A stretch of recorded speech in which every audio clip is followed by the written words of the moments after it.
CSI, Comité des élèves et étudiants de Côte d'Ivoire. C'est un syndicat mis en place pour lutter pour tout ce qui est bon pour les élèves et étudiants. Ayant remarqué qu'il y a un déficit d'enseignants dans certaines écoles, la non-décentralisation des centres d'examen et de la DESCO, ils ont décidé de faire une grève en délogeant les élèves dans certaines écoles. Mais cette grève a eu de graves conséquences car juste après, les forces de l'ordre se sont rendues dans les différents campus et il y a eu un grand affrontement entre les forces de l'ordre et les étudiants. En tout cas, quand les choses sont devenues calmes, nous on s'est rendus sur les deux campus pour s'entretenir avec le secrétaire général du CSI et quelques éléments. Suivez le reportage. Lycée au collège, d'abord nous avons à maintes fois expliqué au ministère de l'Éducation nationale, aux autorités compétentes qu'il y avait un déficit d'enseignants. Il y avait un déficit d'enseignants dans les lycées et collèges. Soyons sincères, un élève qui n'a pas eu d'enseignant en maths en 6e, qui n'a pas eu d'enseignant en maths en 5e, qu'est-ce qu'il va lui dire en classe 4 ou en classe 3e?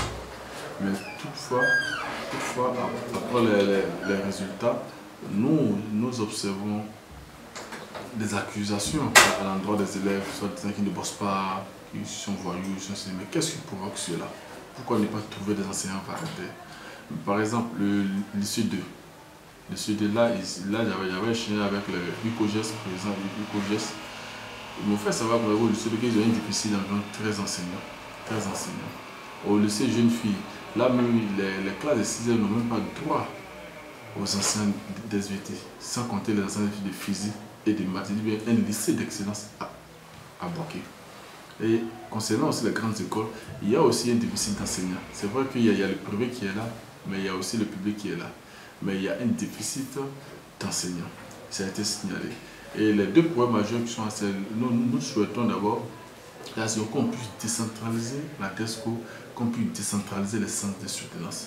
On soutient le doctorat à Boaké, on soutient le Master 2 à Boaké, même les licences dans certaines filières à Boaké. Mais pourquoi ne pas permettre la soutenance du BTS à Boaké ou bien dans les villes de l'intérieur?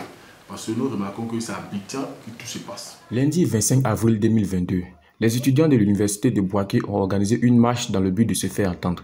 Et ça, les gourmands de la ville n'ont pas digéré. Le lendemain, ils sont tombés sur les deux campus et un vrai laissement a eu lieu. Toi-même, faut voir. Et dans la soirée du lundi, nous nous sommes appelés où il a souhaité comme ça qu'on puisse suspendre déjà la grève. Qu'on puisse suspendre la grève. Je lui ai dit, fait savoir que nous, le fait de suspendre la grève n'était pas un problème pour nous. Ce que nous cherchons, c'est d'avoir des solutions déjà aux problèmes que rencontrent les élèves et étudiants. Mais nous allons suspendre la grève, mais qu'on nous permette de laisser la journée du mardi pour pouvoir sensibiliser les camarades, passer l'information que les cours doivent reprendre le mercredi. Et c'est ce qu'on devait faire. Et même là, je n'ai pas laissé les camarades des lycées et collèges passer l'information. J'ai même donné instruction à tous nos camarades universitaires pour qu'ils puissent informer et sensibiliser les camarades de la reprise des cours le mercredi. Et c'est là qu'ils ont été casés. Et quand j'ai eu l'information du fait que mes hommes étaient gazés sur le terrain, j'ai donc dit aux camarades de retrouver immédiatement le campus pour ceux qui logeaient déjà, pour résider déjà sur le campus, mais pour ceux qui résidaient en ville, qui restent en ville. Et c'est étant au campus qu'on a été agressé. Nous devons s'asseoir, on ne sait pas pourquoi le président de l'université m'a appelé, qu'il n'était pas informé. Il dit mais on ne peut pas franchir le seuil de l'université sans l'approbation du président. Le président, bon, il est rentré dans ses... Il a même appelé le préfet pour que la gendarmerie se retire. Mais à ce niveau, il faut dire qu'il n'y a pas de respect pour l'étudiant. Attaquer. Il faut nous attaquer dans le campus. Non, si on n'est pas étudiant, on n'est pas syndicaliste, il faut nous attaquer nous tous. À tout moment, c'est gâté sur le campus. D'abord, sur le plan humain, il faut dire que nous avons 113 blessés, dont 83 étudiants et 30 étudiants, et 22 étudiants mis aux arrêts. Les 22 étudiants qui ont été arrêtés, eux, ils marchaient simplement, ils venaient au campus parce que je les avais appelés pour qu'ils marchent simplement. Quand on a vu la police les a interpellés, ils sont venus, ils n'ont même pas posé d'opposition. Et sur le plan matériel, je dis bien 67 motos emportées, 14 TVS, 8 motos Audi, 40 KTM, 5 Absolic Zone Test. Et concernant les ordinateurs portables, il y a 13 ordinateurs portables qui étaient volés, 70 téléphones portables, dont 16 iPhone X, 13 iPhone 11, 6 iPhone 12 Pro Max et 8 Samsung A20, 8 Tecno Camon 17, 7 Xiaomi Note 11 Pro et 5 Redmi. Beaucoup d'événements. Voilà. Nous, on était comme ça sur le campus. On a constaté qu'il y avait des forces de l'ordre qui venaient, qui nous ont attaqués. Nous ont aussi des lacrymogènes, tout ça. Il y avait des filles qui se sont évanouies, qui étaient tendues partout. Ils ont commencé à nous agresser, ils nous ont volé, tout ça. C'était vraiment atroce.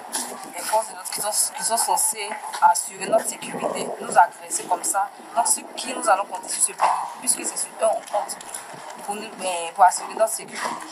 Si les mêmes noms qu'on nous agresse, où va le monde?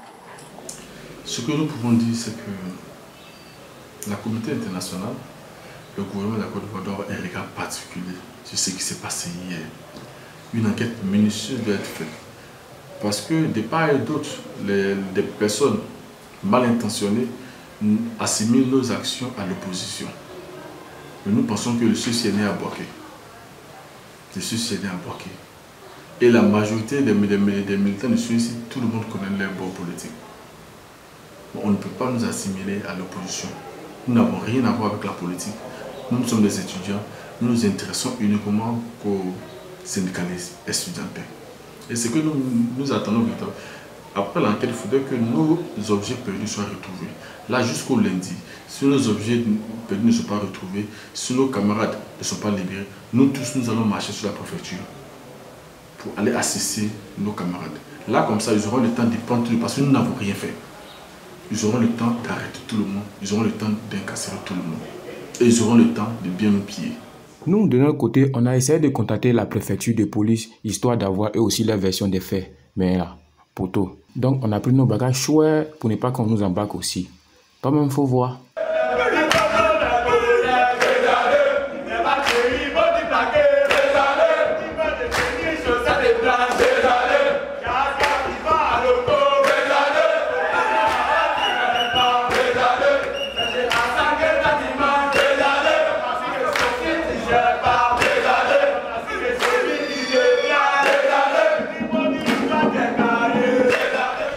Vraiment, affaire est compliquée. Ou même vous avez vu les conséquences.